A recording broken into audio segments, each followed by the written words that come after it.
Ibunda Yesi akhirnya ungkap alasan minta mahar sertifikat rumah ke Riandono, sebut biaya wisuda.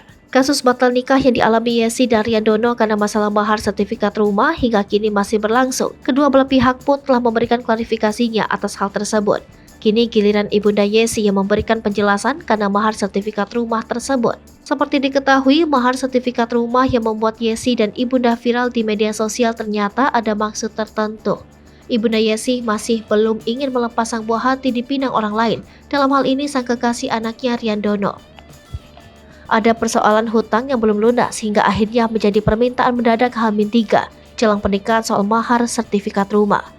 Hal itu diungkap Yesi dan ibunya saat menjadi bintang tamu di YouTube Uya Kuya TV.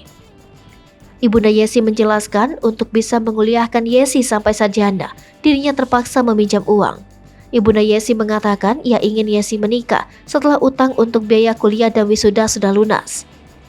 Tak cuma itu, Ibu Yesi juga mengaku ingin merasakan hasil kerja Yesi sebelum menikah. Wanita tersebut menegaskan Yesi adalah anak pertama dan memiliki adik-adik yang harus dibiayai. Ibunda Yesi kemudian menjelaskan sebenarnya senang saat Riandono melamar, namun ia tak ingin begitu saja melepaskan Yesi yang masih memiliki banyak tanggung jawab. Pernyataan Ibunda Yesi membuat netizen merasa kesal. Sebagian besar netizen tak sepakat dengan Ibunda Yesi yang menjadikan anak sebagai investasi. Tak cuma itu, netizen juga beranggapan orang tua tak sepatutnya menuntut balas budi dari anak.